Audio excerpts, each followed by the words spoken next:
Chasing these locusts is an exercise in futility. The loud noises and movements startle them out of their hiding places, but they are hard to catch. The large swarms cast a shadow over the earth, rising and then quietly falling back to their hiding places as if they never left. This is the predicament that farmers in Kenya's western region are grappling with as the swarms move southwards. The Rift Valley is Kenya's food basket. It is largely responsible for feeding the nation. But even this relatively cool area has not been spared by the desert locust invasion. In Nyigon village, 65-year-old Ruth B. watched helplessly as the insects invaded her farm. They slept in the trees the night they arrived. In the morning, they descended on our farms. We had to move our cattle down.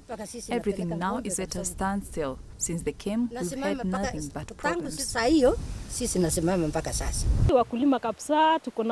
We are worried. In this area, we depend on maize farming to educate our children and for our livelihoods. If the locusts remain, we don't know what we'll do.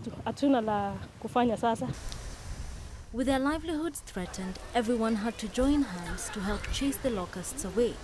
But their efforts were a drop in a seemingly endless sea of locusts.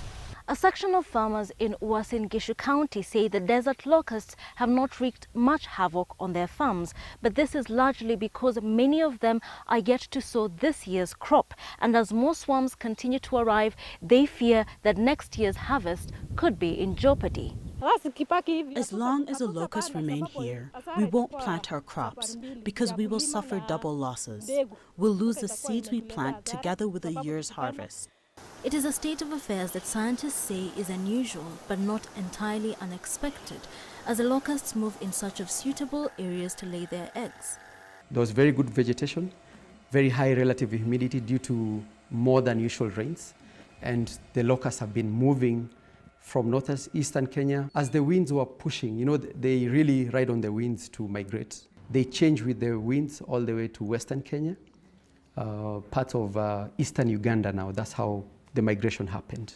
A desert locust swarm covering 1 square kilometer can eat the same amount of food in one day as 35,000 people.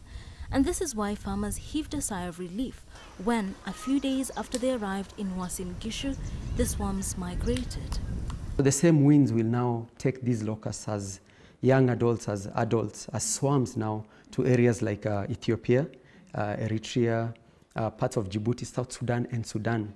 And they'll be finding a new crop because their cropping season starts in April. And that's now the biggest danger in that area. Government and non-governmental agencies have banded together to track the insects and spray them. Aerial spraying is considered the most effective control method, but it is a race against time as the insects continue to lay their eggs and multiply. Wilkis Anyabwa, CGTN.